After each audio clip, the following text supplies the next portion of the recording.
Good afternoon, ladies and gentlemen. Guile here, and welcome back to the Forged Alliance Forever promotional series and to what is possibly going to be my final cast before Christmas. I don't know, we'll see how we go.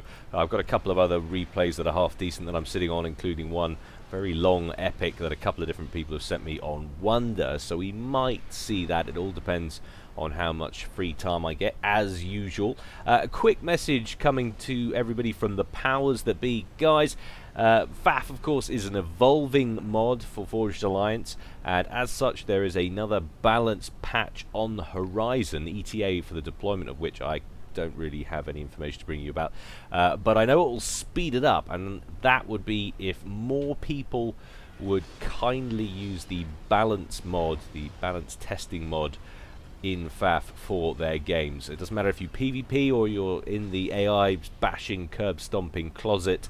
If you are that way inclined, hey, it all needs testing, guys. So if you can find it in your hearts to do so, I know the big shiny mods and officers and devs at FAF would be mighty appreciative. Can't believe I chose that word when I find it so difficult to say. Appreciative. That's even correct. Anyway, on to today's game. We're going to have a custom 4v4 tip-top pro level action, and it's going to go down on a Bloodthrone. So let's go on over to the game zone and see how these guys are going to get on. Now, I'm not 100% sure if I've cast a game on Bloodthrone before. I know I've seen plenty of replays come my way, but a lot of them have been garbage. So I'm not sure if we have actually made it to cast with one of these. We'll take a look at the map in just a second. Let's introduce our players first of all. Up here at the top left in slow motion, he was featured in the previous cast and he was very kind enough to let me know that I was pronouncing his name wrong. It's not Orlis, it's Oalis. I think it's really hard when someone writes in phonetically to try and persuade you, especially with the multitude of different cultures and different way people pronounce things. But anyway, I think he wanted me to call him Oalis, and he is going Seraphim in Pontiff White, opening first land there. To his right, it's none other than the quintessential Zoc in Hallie Orange, going UEF. How very sensible of him, opening first land. Team member number 3 for Team 1 is Noir. He's going UEF as well in Cyanide Scion, opening first land. I've gone a bit over the top here with the slow-mo start. And last but not least, in Elephantine Grey, we have Luca. He's going Seraphim, also opening first land. So that's Team 1 there at the top. Team 2 down at the bottom, starting off over in the bottom right-hand corner with none other than my good friend Speed 2 in his very customary burgundy red, and is also very customary Cybran, opening first air there, getting that down next to the mass extractor there, the mass point for a little bit of adjacency bonus. Team member number 2 to his left, it's Ithilis. No, it's not. It's, what on earth? It's Balance Cancelor. I'm wondering if that's Ithilis by another name, but he's changed his ACU name to Ithilis. And he's also going Cybran in Fecal Brown, opening first air there. And to his left, we've got Toquito. I'm seeing a little bit of a pre-prepared strategy on the horizon here, I think. We've got Toquito in Combat Green. He's also going Cybran, opening first air. And last but not least, in the bottom left-hand corner, I'm going to go with Cybran, yes, and opening first air. It's Hepco in Ferrari Red. So we've got some kind of early air / probably Jester rush on the cards here. All of Team 2 going Cybran, all opening first air. We'll see how that progresses, but the astute of you out there will realize that I'm probably the last caster to do this. I'm running a new mod. That's right, mods available to view in the bottom of this fabulous scoreboard there. You can see I'm running Supreme Scoreboard version 1.1. Just look, isn't that a thing of beauty? And I even have selectable options here. Look, I can filter for number of air units. I can filter for the number of naval land units. I mean, that's just fantastic. It doesn't get much better than that, but pretty darn cool. I can even have like combinations of land and air units on. And then I've got total mass collected. I've got total mass in units killed. You can see not a single shot's been fired yet, so that's all on 0. And just astonishing option. And most importantly as well, look at this combined mass totals there, or eco totals I should say, for Team 1 and Team 2. That is so overdue. Well, I say it's overdue. This has probably been here for about a year. I'm just that slow on the uptake. But anyway, I'm pretty excited. We've got some other things down there. It tells you the victory conditions there, assassination, share conditions there, sharing cap with no one, and share units until death. Of course, that's the sensible way to do things. Unit restrictions, none. And then you've got your mod list there. AI status is off and everything. And a little medal symbol to let you know that the game is ranked. All scores counting towards global rating. So there we go. Let's take a quick look at the map as well. It's pretty basic. There's not a great deal to say about it. Mass very evenly distributed about the map. It's almost like a concentric pattern here. It almost looks isometric in the center. Very, very simple layout as well, but very consistently placed throughout the map. So holding one particular region, not any more important than anywhere else. General overall map control will be important. You've got all of these little plateaus where you can shove down fortifications, and there's some pretty chunky boulders there as well to hoover up mass on. Although, would you look how lumpy that is? It's just like a bowl of the porridge I made this morning. That's going to be pretty difficult to build on, or at least to get too much on there. But having said that as well, that kind of concave look at things might shield you from potential fire coming up from the ground. So, swings and roundabouts. I guess we can probably afford to bring this up to regular time now and just see how we're getting going on this one. Well, would you look at that? So they really are going early Jester. That Jester coming off the conveyor belt there for speed 2 before that mass extractor is even done. And Hepco has transferred control of his Jester over to Taquito just to make life a little bit easier, make it a little bit more direct, the amount of DPS coming. And what a surprise, they're all beelining for Zoc. So the pre-prepared strategy clearly to take out the 2,200 rated player in this game and leave Team 1 without their top man. We will see how they get on. In come 4 Jesters. Lead engineer there for Zoc taking the initial battering. Zoc still working on T1 P-Gens initially, and then switching up to railguns. Attack ping going down on that railgun. A few of the Jesters immediately switching target to that. That will go down relatively quickly. In the meanwhile, the land factory for Zoc has switched to making mobile anti-air. Very sensible strat indeed. It's going to be interesting to see if Zoc can fend this off. Another archer rolling out of that factory now and targeting one of the Jesters belonging to Taquito. Zoc trying again to get another railgun online, but now that's taking a little bit more damage. Just clicks complete there, but won't get too many rounds off before that's again dispatched. No fire really being issued onto Zoc's ACU as yet. Another railgun online and another archer destroyed. We are starting to see some mobile anti-air coming in from Zoc's teammates, and that's a feature of Bloodthrone, is the close proximity the teammates are in, which means it's a risky strategy, this one, to try and pull off. He hasn't got a lot of distance to cover for Zoc's teammates to give him assistance. In comes an interceptor belonging to Noir there. One of the Jesters, or in fact 2 of the Jesters, are down, and this strat looks pretty doomed to fail now, especially with another interceptor coming in now from Oalis. And that last Jester alive there at the back for speed, trying to pick off one more kill, and manages to do so. That engineer at the back not getting away with it, but still very risky strategy, and getting them out as early as they have means they are hampered developmentally speaking at the start of this one. Couple of labs, little mech marines there out for Noir. Managed to pick off one of the engineers coming to that top left mass point for speed. But I think you're going to find that has set Team 2 back quite a bit. Nice little play, but unfortunately didn't work out too well for Team 2. Bomber out now for Hepco, trying to pick off a couple of these encroaching units coming down the left-hand side of the map from Oalis.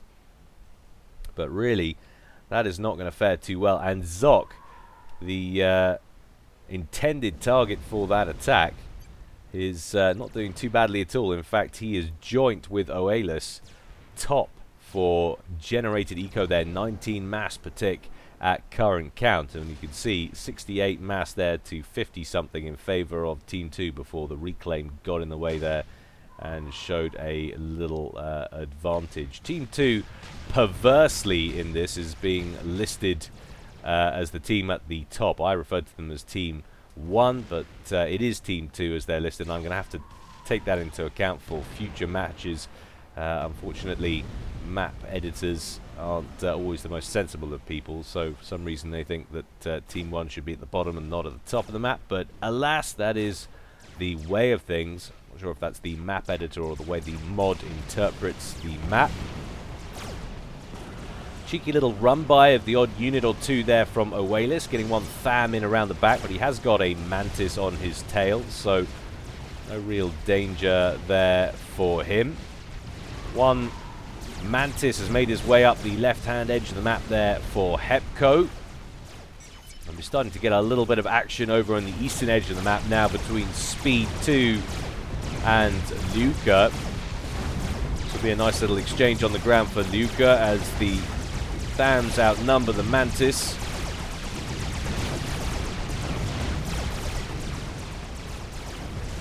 One unit of build capacity in the vicinity to potentially make a hold of the area. However, Speed 2 has brought his ACU forward. Going to throw down a tracer there. Doesn't like the impending air attacks from Taquito. Wants to get those under control. As a T1 bomber flies overhead and picks up a kill or two. Taquito moving forward in the center. And Noir doing very much the same. It's an interesting layout, this, because the channels basically mean you've got three independent fronts, essentially. One each, or two 1v1s on the flanks, and then a 2v2 game down the center. And with the exception of airplay, it's never the three shall meet scenario. Oelis getting an upgrade there on his comm. And this other mod that I was running somewhere, you can see Notify version 3.8. I'm sure it's doing something wrong with it. Not exactly sure how that's supposed to work. It's supposed to tell me what these guys are upgrading, but not working out brilliantly for me at the moment. No doubt someone will point out in the comment section just how simple I'm being and how it should be used. So Balance Canceller moving forward with his ACU with a whole bunch of assorted T1, and it's a pretty ambitious rally point there. Mantis taking a bit of fire from Noir's strikers up front. Noir with his ACU on an upgrade over here.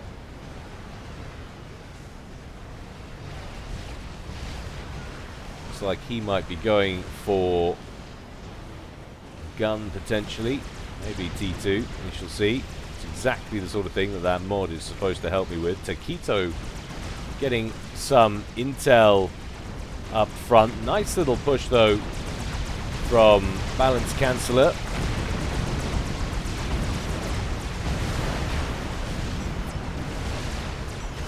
Wave of inties flies overhead from Noir. They're going to take a little bit of fire from the Sky Slammers on the ground.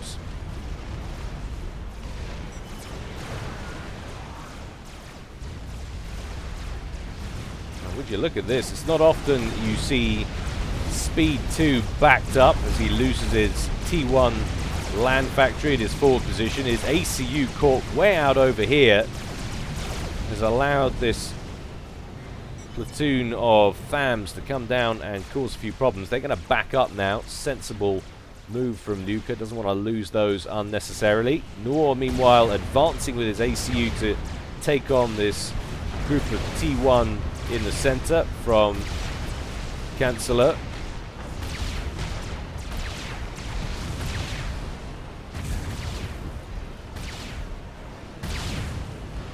Free vet for the ACU.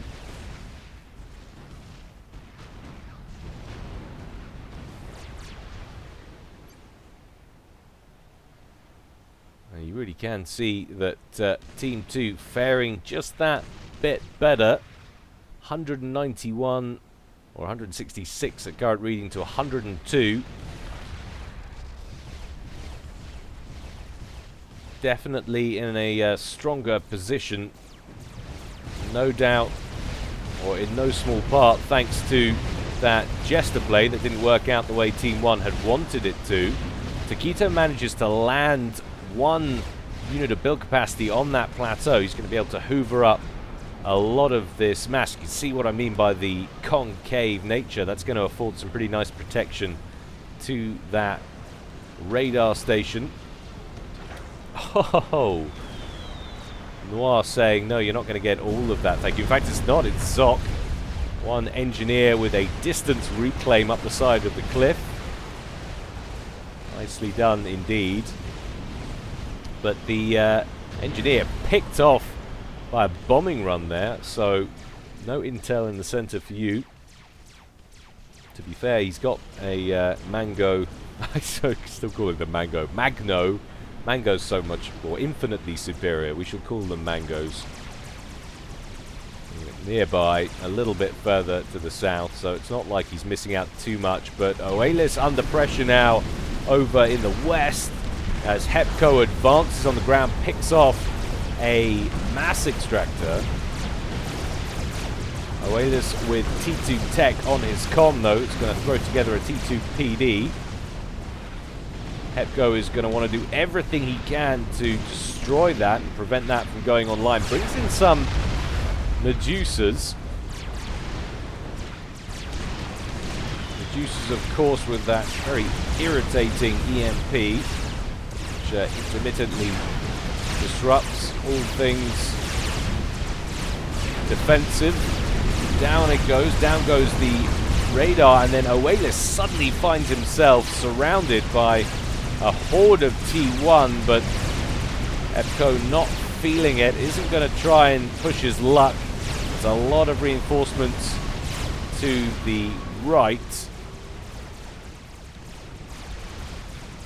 NG's reclaiming loyalist, says Zoc. Not sure whereabouts that is.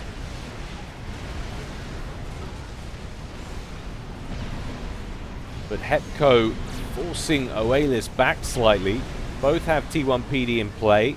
Cerberus turret now online for Hepco, so moving into a more static defensive base war potentially over there in the west. Over in the east, things slightly more fluid. Speed 2 now seems to have the upper hand on the ground against Luca. T2 up front now with those rhinos and bangers helping to secure the field. An exchange of T2 PD fire is just going to go better for the Cerberus. That's not something you see every day. Cerberus is going to survive there for around about 350 hit points or so. Hepco getting a shield gen online to protect that position. If he can force Oelis back, that's another 2 mass points he can add to his eco. Noir getting another upgrade on his comm. Now, would you look at that eco from Zoc. 95 mass per tick, and that's off the back of that pressure, remember, in the opening phase of this game. Really hasn't done Team 1 down here at the bottom any favors whatsoever. See, they are now well behind in generated eco.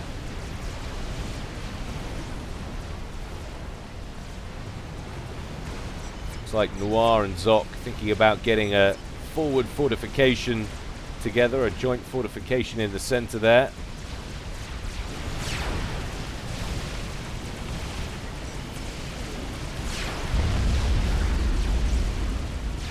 A little bit of a point defense war manifesting itself between Hepco and Oelis. Seraphim shield holding fast for the moment. That Seraphim T2 PD just inside it. And the woeful first generation Cybran shield buckles under the pressure, only to get taken down by a couple of mobile missile launchers.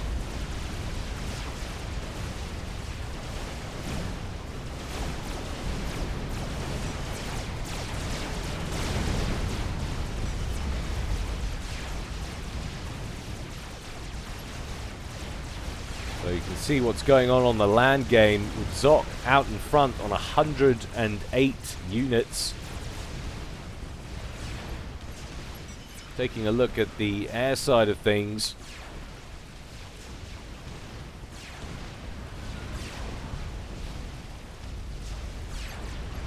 Surely must be combined. Quite sure how that matches up. Certainly not looking at 150 air units on the field for Luca. That might potentially be value.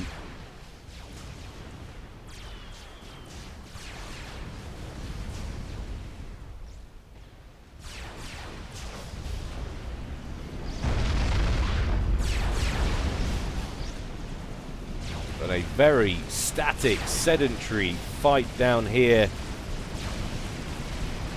in the west between Hepco and Oalis. Oalis seems to be winning the argument slightly,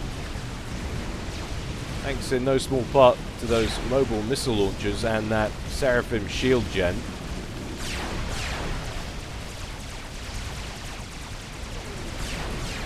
Shield blinks back on for Hepco, but just fractionally too late to save that forward Cerberus turret. Taquito says, well, expletives in local chat, and that might have something to do with the large drop that's incoming. It does have a couple of fire beetles on the ground, wants to send them in and manages to, or at least one of them, picks off about 4 or 5 of the Zuis, but there's plenty more where that came from, including an Ilsheva to boot. We've got a couple of exposed mass extractors here, one of which is T3 and the other is approaching T3. That was 70% on the upgrade. If Taquito loses those, he's going to be very upset indeed, and he's going to lose the T3, certainly. Down it goes. And no doubt the next target will be that upgrading T2, and down that goes as well. Taquito losing large chunks of mass in that one. Quick build change from Taquito has him pumping out labs. Lots and lots of hunters brought in to deal with those artillery. But the damage is more or less done, I'd say. Taquito will find himself severely hampered by that little assault there. He's down to 44 mass per tick. And it's not over either. Loses a T2 power generator as well, and could potentially lose yet another T2 mass extractor as well. This has been a devastating little drop from Oalis.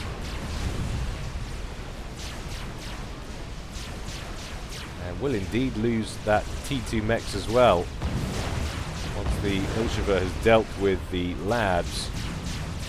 There it goes. So Taquito brought back down to earth with a thud. Now producing just 38 mass per tick. Big old dent in Team 1's coffers there.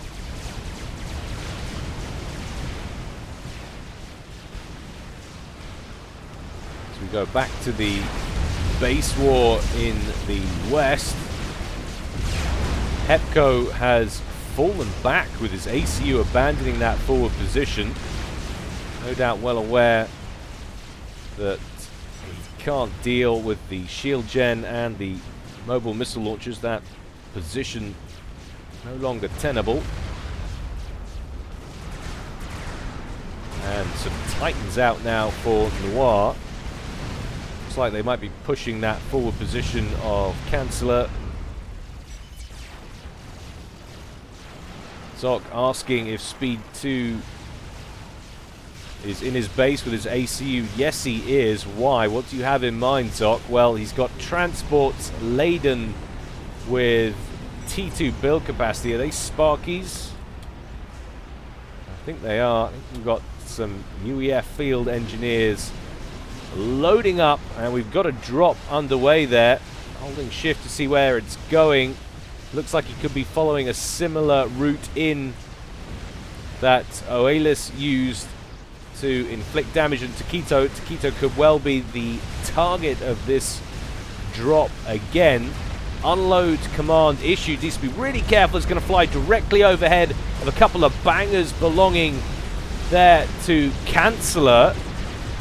One of the transports manages to get away. I cannot believe it. But a whole transport of Sparkies gets annihilated by a volley from the hoplites down here. Sparkies immediately rush build some T1 PDs and a T2 shield gen, and also open up those little pew-pew machine guns they've got on board on any other surrounding units, dealing with that banger very nicely indeed. Zoc also bringing his interceptors down to make sure the air zone above him is clear. He has got an air cleaner online, but now he's spamming together triads very quickly indeed, and you can see what he's done up here. Look at all of the power storage that he's built. This has been his plan for at least the last 4 or 5 minutes. As we come towards 20 minutes gone in this one, and Taquito's main base under so much pressure now. Suddenly there's about 3 or 4 triads online on his doorstep, and now those Titans we saw earlier from Noir coming down the center to increase the pressure. Taquito, not in his main base of course, is at his forward position up here, but his main base is going to be annihilated, I expect, in this attack, and that will have driven a large wedge between Hepco and Chancellor. Hepco already under pressure in the west as those mobile missile launchers and Ilshavas, which is a new addition to that side of the map, encroach on his main base. Things looking spectacularly bad now for Team 1. Speed 2's been holding his own nicely against Liuka, is forced to withdraw his troops on the front line, who had a tech advantage against Liuka. All of Liuka's forces at T1 or T2. Here we've got bricks and everything. So that could have been going very nicely over in the east for Speed, but he has to withdraw to try and assist his teammates. Another forward position from Zoc has gone up incredibly quickly, and it is now Chancellor's base that is under attack by the triads. We do, however, have a bunch of trebuchets coming in from the east from Speed 2. Speed 2 also encroaching with his ACU. That's an awful lot of T3 mobile artillery fire. That back shield gen blinks off, but no sooner it does than Zoc gets another one up, but that's already down to 50% of its shield coverage, and now it's blinked off altogether. Sparky's now vulnerable to Cerberus fire and Trebuchet fire, and that's going to alleviate the pressure as the last few Sparkies die out there for Chancellor. But would you look at this, Noir now advancing with Spearhead mobile missile launchers and a whole bunch of T1 and a couple of Percivals to boot right down the center. Would rarely find a game of Sopcom where one team collapses as quickly and comprehensively as Team 1 have done in the last 2 to 3 minutes.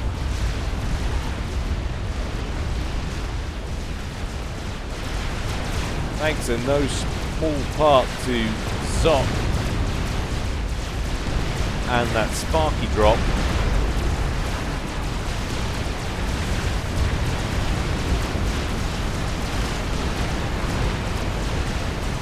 is going to lose pretty much all of his T1, but he won't be worried about that. The important thing is to keep Team 1 on the back foot. Nice little Titan push in around the back of Speed 2's base. Gets one unit in around there and is harassing some of the rear mass there.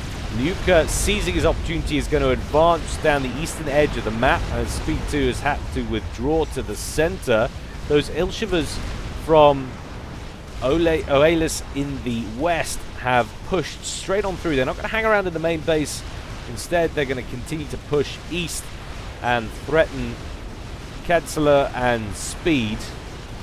Hepco is more or less finished. More build capacity being ferried in now for Zok, who will no doubt wanting to be grabbing as much of this reclaim from Taquito's main base as he can. However, we do have Mantis rolling in now from Speed, who will be expecting that play, be wanting to pick off that build capacity ASAP.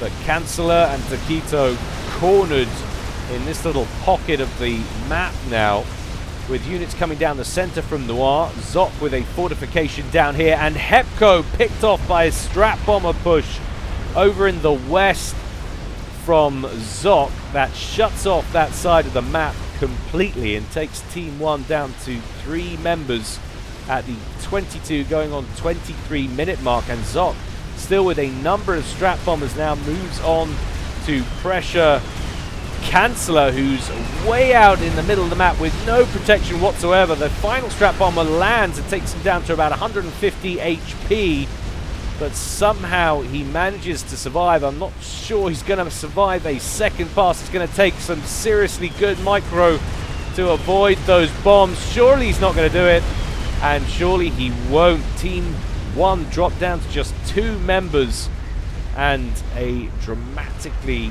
reduced sphere of influence on the map. Taquito now surely the next target as he starts handbrake turning and doing his donuts in the center of the map, trying to evade as many of those strap bombs as he can. He's down to around 7,800 hit points or so. He hovers a transport overhead to try and block some of the bombs, but that's not going to get much done. And again, another ACU falls to Zok's air attack, taking him to 3 kills for 3 attempts. Just Speed 2 remain, and Zok pumping out strats by the second. Speed's brought his ACU out down here to hoover up some mass from his destroyed mass point at the back there, thanks to that Titan. And in come the strats once again. This time they're going straight after that Myrmidon, that one T3 Sam at the back there. They want to get that out of commission so they can focus, no doubt, on the Eco or even the Commander. Speed 2 very exposed now. The final member of Team 1 down into the yellow. There'll be no escaping this. Even a little T1 bomber push there from Noir. 1 or 2 more bombs will do it. There we have it, a clean sweep for Team 2 up at the top, and a very strong showing from Zok, especially fending off that Jester attack with a little help from his teammates, of course, but still emerging on top as only Zok can. Well, I hope you enjoyed that, guys. As always, more to come from me in the future. Hopefully we'll get some more out before Christmas, but I can't promise anything. And if I don't see you, please have a very, very Merry Christmas. Until next time, stay well and stay safe. This is Guile signing out.